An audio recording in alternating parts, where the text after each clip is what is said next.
జగన్ భారతి మధ్య విభేదాలు ఉన్నాయని, జగన్ తప్పులు భరించలేకనే విజయసాయిరెడ్డి పార్టీ నుంచి బయటికి వచ్చారని ప్రభుత్వ విప్ జమ్మలమడుగు ఎమ్మెల్యే ఆదినారాయణ రెడ్డి ఘాటైన వ్యాఖ్యలు చేశారు. కడప నగరంలోని ఆర్ఎండ్బి అతిథి గృహంలో ఏర్పాటు చేసిన మీడియా సమావేశంలో ఆయన మాట్లాడుతూ, జగన్ లండన్ యాత్ర అయ్యేలోపు రాష్ట్రంలో వైసీపీ పార్టీ కనుమరుగవుతుందన్నారు. వివేక హత్య కేసును వేగవంతం చేయాలని కేంద్ర హోంశాఖ మంత్రి అమిత్ షాను కోరామన్నారు. జగన్ విజయసాయిరెడ్డి మధ్య విభేదాలు ఎందుకొచ్చాయో అర్థం కావటం లేదన్నారు. రాష్ట్రంలో కూటమి ప్రభుత్వం అన్ని రంగాల్లో ముందుకు వెళ్తూ ప్రజల ప్రశంసలు పొందుతుందన్నారు. జగన్ రాష్ట్రానికి పట్టిన దరిద్రమని ప్రజలు అందుకే మూలన కూర్చోబెట్టారన్నారు. ముఖ్యంగా ఏటు విజయసాయిరెడ్డి గారి పైన సబ్జెక్టు ప్రధానం. అందులో ఈ జిల్లా A1 జగన్ రెడ్డి ఇద్దరి మధ్య సఖ్యత ఎందుకు లోపం వచ్చింది, సబ్జెక్ట్ ఏంటి, తప్పించుకోలేనంత తప్పులు చేశాడు విజయసాయిరెడ్డి. ఏటూనే తప్పించుకోలేనంత అయితే ఇంకా A1 × 10 times, 100 times, many more times. ఏదో బతిమిలాడినట్టు లండన్కు ఫోన్ చేసినట్టు చేసిన ఈయన ఒప్పుకోనట్లు నిన్న విజయసాయిరెడ్డి స్వయంగా చెప్పిన మాట.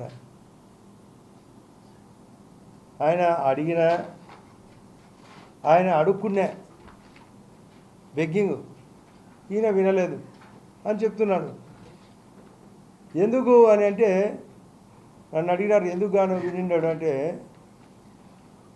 ఆయన పార్టీ అడుక్కుపోయింది, ఆయన అడుగు దశకు చేరింది, ఇంకా అడుగు దశలోకి చేరుతుంది అనేది ఆయన ఆలోచన.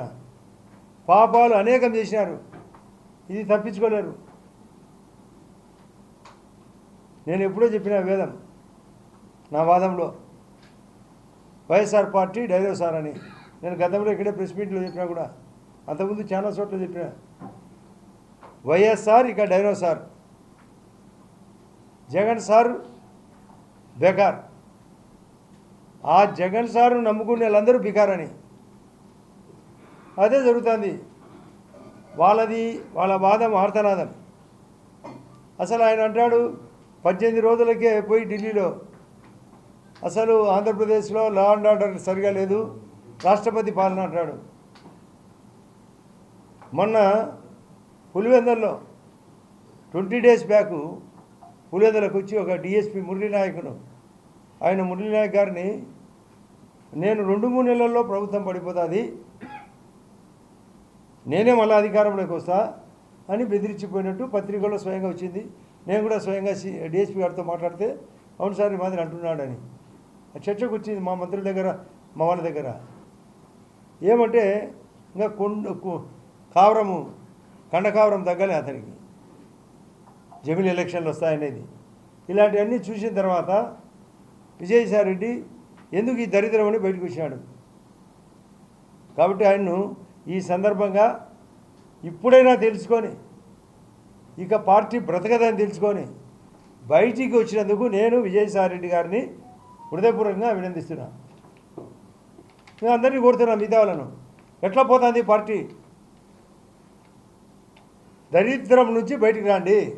ఆ దరిద్రం నుంచి ఈ రాష్ట్రం, ఈ దేశం బాగుపడాలా. ఇలాంటి పార్టీ ఉండకూడదు. మన ఆంధ్ర పరువు తీసేసినాడు, ఇష్టం వచ్చినట్టు అప్పులు చేసినాడు, ఇష్టం వచ్చినట్టు తప్పులు చేసినాడు. విజయసాయిరెడ్డి నిన్ననే అంటాడు, ఒక విలేకరి ఆయన స్వయంగా అడిగినప్పుడు వివేకానంద రెడ్డి కేసు విషయంగా మార్చి 15, 2019 నాడు నీవు స్వయంగా ఆ రోజు గుండెపోటు అని ఎందుకు చెప్పినావు? ఆయన అంటాడు, ఆయనకు ఎవరో ఒక విలేకరి ఫోన్ చేసినాడంట, గుండెపోటుతో చనిపోయినట్టు వార్త అని. దాని క్లారిఫికేషన్లో భాగంగా విజయసాయిరెడ్డి అవినాష్ రెడ్డి గారికి ఫోన్ చేసినాడంట, ఎంపీ గారికి. ఆయన ఫోన్ నుంచి మరొకరు చెప్పినారంట గుండెపోటు అని, దాని కారణంగా చెప్పినాడు అన్నాడు. కానీ అవినాష్ రెడ్డి గారు అంటారు, నేను ఎక్కడో ప్రయాణం జమ్మనోడు పోయిపోతున్నా, నాకు మధ్యలో తెలిసి వచ్చింది అని. కానీ అవినాష్ రెడ్డికి ఫోన్ చేస్తే అవినాష్ రెడ్డి మనిషి చెప్పినట్టు చెప్తున్నాడు విజయసాయి రెడ్డి.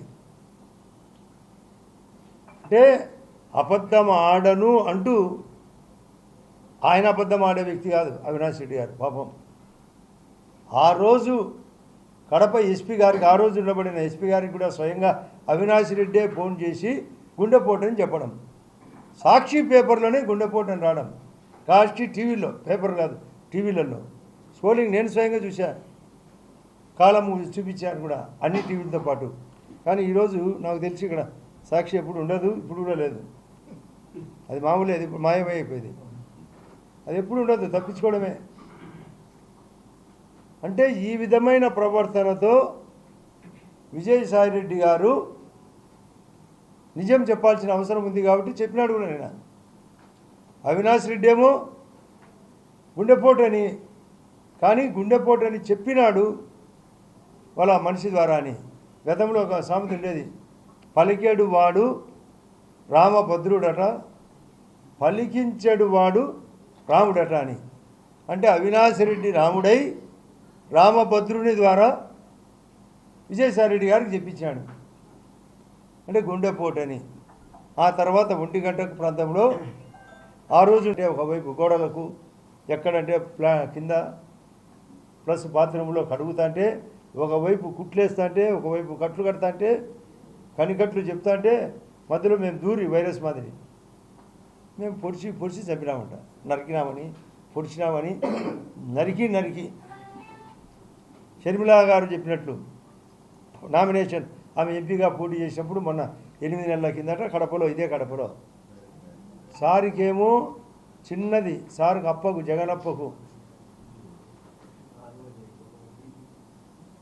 జగనప్పకు రెప్పకు దెబ్బ తగిలితే అది పొడిచినట్టు హత్యా ప్రయత్నం. వాళ్ళ చిన్నాయన్ను స్వయంగా నరికి చెబితే మాత్రం గుండెపోటు. ఆమె స్వయంగా చెప్తుంది, షర్మిలా గారే. మేము చెప్తున్నాం, ఏంది ఇది, ఎక్కడికి పోతుంది ప్రయాణం? ఈ రాష్ట్రం బాగుపడాలా కాబట్టి అందరినీ మళ్ళీ చెప్తున్నాం, మీ దరిద్రం నుంచి బయటకు రండి, ఆ దరిద్రుని వదలండి, రాజకీయాలు గుడ్ బై చెప్పండి, ఈ రాష్ట్రం బాగుపడాలా, వికసిత్ భారత్ కావాలా, మా మోడీ గారు చెప్పినట్లు వికసిత్ ఆంధ్రప్రదేశ్ కావాలా. 5వ స్థానంలో ఉంది. ఈరోజు గణతంత్ర దినోత్సవం సందర్భంగా చెప్తున్నాం, మరొక 2 ఇయర్స్ స్పాన్లో 3వ స్థానం రావాలా, 2047కు ప్రపంచంలోనే మొదటి స్థానం రావాలా, అది మా ఆశయం. దానికే ఇక్కడ ఈ ఆంధ్రప్రదేశ్లో ఎక్కడ లేని విధంగా మొన్న 18వ తేదీ నాడు వైజాగ్లో రైల్వే జోన్ ప్రకటన జరిగింది. అమిత్ షా గారు 19వ తేదీ విజయవాడకు వచ్చి మేము 3 అంతలు అభివృద్ధి చేసేదానికి సహాయపడుతున్నాం. అందులో భాగమే ఇక్కడ ఆంధ్రప్రదేశ్లో 50,000 కోట్లతో రైల్వేలు, 70,000 కోట్లతో రైల్వేలు, 50,000 కోట్లతో నేషనల్ హైవేలు. రైల్వే జోన్ విశాఖకు 11,400 స్టీల్ ఫ్యాక్టరీకి సాయం. కాబట్టి ఇటువంటి క్యారెక్టర్ విజయసాయి రెడ్డి గారితో పాటు ఇతనే అన్ని దానిలో దూరి గజ దొంగలుగా ఇద్దరు చేసిన పనులకే ఆయనకే ఈ పరిస్థితి బాగాలేదని తెలిసిన తర్వాత నాకు తెలిసి అందరూ అవాక్కైపోయినారని చెప్తారు, ఇంకా భయపడతారు, వణుకుతున్నారని. ఆయన లండన్ నుంచి దిగాలకు చాలామంది లండన్కి పోతారు, ఆయన ఇక్కడ, వాళ్ళ పార్టీ అంతా అక్కడ లండన్కు, అంటే అండర్ గ్రౌండ్కి అందరూ వెళ్ళిపోవాల్సిందే. ఇది పరిస్థితి, ఎక్కడ ఏమి చేసేది లేదు. ఈ జిల్లా సర్వనాశనమైంది ఆయన వల్ల, ఈ రాష్ట్రం సర్వనాశనమైంది. మళ్ళీ నేనే వస్తా అనేది వచ్చా అని పులికథలు చెప్పి, గతంలో ఏదో పశువుల కాపరి పులికథ అని చెప్పినట్టు పులికథ చెప్తుంటాడు. ఇక్కడేం చెల్లదు, ఇది డెమోక్రసీ, ఇది అందరూ నాణ్యతగా ఉన్నారు. పల్లెల్లో కూడా అందరికీ సెల్ ఫోన్ వచ్చింది. నేను ఇంతకుముందు చెప్పేవాని, ఓటర్లను ఫైల్ చేస్తే తను పాస్ అవుతాడు, ఓటర్లు పాస్ అయితే జగన్ రెడ్డి ఫైల్ అవుతాడని. ఓటర్లు ఫుల్ సక్సెస్ అయినారు. నాకు ఒకనాడు 4 నెలల కిందట హరీష్ రావు గారు, కేటీఆర్ అందరం ఒకే ప్రయాణం ఢిల్లీకి, నాతో పాటు మరొక 3 అడిగినారు వాళ్ళు, అన్నా అదన్నా ఏమి మీ జగన్ ఇట్లా దెబ్బతిన్నాడని. మీరు 90 తప్పులు చేసి మీకు 39 వచ్చినాయి, జగన్ సార్ 100 చేసి 11కు వచ్చినాయి. ఓటర్లు సుప్రీంకోర్టు జడ్జీల కంటే పవర్ఫుల్గా ఉన్నారు మనము అన్నాడు. మనమంతా మెజిస్ట్రేట్ కోర్టు దగ్గర అడ్వకేట్ల పరిస్థితి ఏమంది. ఇది నేను బాగుంది వాడుకోమంటే వాడుకో. మన పరిస్థితి ఇంతే.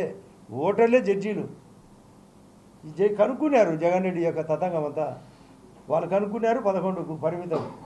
పోతూ పోతూ మన లండన్కు, మీరు ఇంతకుముందు లండన్కు పోయినాడు పోలింగ్ తర్వాత, మీకు గుర్తుండాలా. ఆ రోజు అంటాడు 151 ఎమ్మెల్యేల కంటే ఎక్కువ. ఆ రోజు 22 ఎంపీలు వచ్చినాయి 2019లో. 22 కంటే ఎంపీలు ఎక్కువ. 22 కంటే ఎక్కువ అంటే 23, 4 వచ్చినాయి. 151 ఎక్కువ అంటే 151లో మధ్యలో 5 పోయింది, 11 వచ్చినాయి.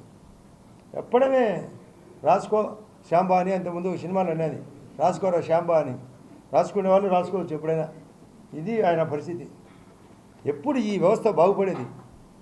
కంప్యూటర్ యుగము, ఆర్టిఫిషియల్ ఇంటెలిజెన్స్ వచ్చింది. మన భారతదేశం వెలిగిపోతుంది 5వ స్థానంలో మోడీ గారి సమక్షంలో. మనం ఇక్కడ అన్ని పథకాలు జరగాల, 6 గ్యారెంటీలు జరగాల.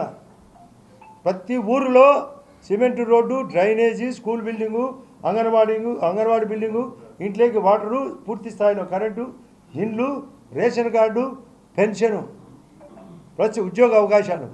దాన్ని దృష్టిలో పెట్టుకొని మోడీ గారు ఎన్నో పథకాలు, సంక్షేమ పథకాలు, పిఎం ఈజీ పని, ముద్రా లోన్ అని, జన్ధన్ ఖాతా అని, ఉజ్వల గ్యాస్ పథకం అని, సూర్యఘర్ అని, విశ్వకర్మ అని, నేషనల్ లైఫ్ స్టాక్ మిషన్ అని, స్వనిధి అని కావాల్సినంత నిధులకు సాయం చేస్తామని ప్రకటన జరిగింది.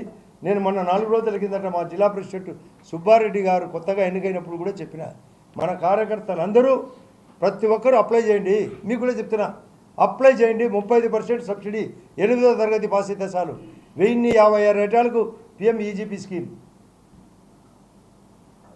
ఫుడ్ ఐటమ్స్తో కూడిన ఏది చేసినా కూడా, రెస్టారెంట్లు పెట్టినా, బేకరీలు పెట్టినా, లేదా ఫుడ్ ప్రోడక్ట్స్ ఇండస్ట్రీ పెట్టినా కూడా అది సపరేట్ రైతింగ్. రకరకాల స్కీములు ఉన్నాయి, మీరు సెర్చ్ చేయొచ్చు. బ్యాంకర్స్ ఇవ్వకపోతే మా జితేంద్ర సింగ్ మన జిల్లా ఆస్పిరేషన్ డిస్ట్రిక్ట్ సందర్భంగా 2-3 తేదీ ఇక్కడ పర్యటనప్పుడు కూడా ఓపెన్గా కలెక్టర్ గారికి ఇన్స్ట్రక్షన్ కూడా చెప్పడం జరిగింది. లోన్లు ఇచ్చేదానికి అడ్డపడితే చెప్పండి, మీరు స్వయంగా ఎంటర్ కాండి, అవసరమైతే మా దగ్గర రండి, ఆస్పిరేషన్ డిస్ట్రిక్ట్లో మేము ఒత్తిడి పెట్టి బ్యాంకర్లతో ఇప్పిస్తామని జిల్లా ఎల్డీఎం కూడా చెప్పడం జరిగింది. ఇక్కడే మీటింగ్ జరిగింది, ఇదే ఆర్ఎన్పి బంగ్లాలో 3వ తేదీ నాడు. లోన్లు రావాలా, సంక్షేమ పథకాలు జరగాల, అభివృద్ధి జరగాల, ఉద్యోగ ఉపాధి అవకాశాలు పెరగాల. అప్పుడే గణతంత్ర దినోత్సవానికి కానీ, మనం ఆ రోజు పెద్దలు తెచ్చిన స్వాతంత్ర దినోత్సవానికి కానీ ఒక స్ఫూర్తిదాయకం. కాబట్టి నేను అందరినీ మళ్ళీ రిక్వెస్ట్ చేస్తున్నా, విజయసాయిరెడ్డిని స్ఫూర్తిగా తీసుకొని అనేక తప్పులు చేసినానే తప్పుకున్నాడు. ఇంకా తప్పించుకోలేక ఇంకా మీరు పోతారు, మీ దరిద్రము పోతుంది. ఆ దరిద్రుని వదలండి, రాజకీయాలకు గుడ్ బై చెప్పండి, మాకు సహకరించండి. వికసిత భారత్కు, వికసిత ఆంధ్రప్రదేశ్కు ఇది నా విజ్ఞప్తి. మీ ద్వారా, మా వాళ్ళందరూ ఇక్కడ ఉండే వాళ్ళందరి ద్వారా ఇది బయటకు కూడా పోవాలనే ఉద్దేశం. ఇది నిజమైన గణతంత్రం. రైట్, మా ఏమన్నా అంటే చెప్పండి. రేపు మార్చి 15 నాటికి 6 సంవత్సరాలు కూడా నిండుతుంది. అంటే మరొక 2 నెలలు మాత్రమే గ్యాప్ ఉంది. నీ దృష్టిలో పెట్టుకొని నేను మొన్న స్వయంగా అమిత్ షా గారికి సీరియస్గా తీసుకోండి, ఇది వివేకానంద రెడ్డి కేసు సీరియస్గా తీసుకోండి. ఎందుకంటే వాళ్ళ ఇంట్లో కుటుంబ సభ్యులు షర్మిల గారే చెప్తున్నారు, నేను నెంబర్లు ఎఫ్ఐఆర్ నెంబరు మార్చి 15 ఒకటి, సిబిఐ వాళ్ళు కూడా మరొక నెంబర్ ఇచ్చారు. 2 నెంబర్లు ఉడకిస్తూ ఇంకా మిగతా ఇచ్చారు కూడా, పాత కేసులు కొత్త కేసులు అన్నీ పరిగెత్తించండి కూడా రిక్వెస్ట్ ఇవ్వడం జరిగింది. కోర్టులో డిలే జరుగుతుంది, సిబిఐ వాళ్ళను కూడా ప్రోత్సహించండి, స్పీడప్ చేయమని కూడా చెప్పడం జరిగింది. ఆ విషయాన్ని పత్రికలో ఆ రోజు వాళ్ళు ఎవరో విలేకరులు అక్కడ అడిగిన వాళ్ళకి చెప్తున్నా, మీ ద్వారా చెప్తున్నాం, స్పీడప్ చేయాల్సిందే. ఆలస్యం అమృతం కూడా విషయం అవుతుంది. డిలేడ్ జస్టిస్ డినైడ్ అని కూడా అది కూడా చెప్పడం జరిగింది.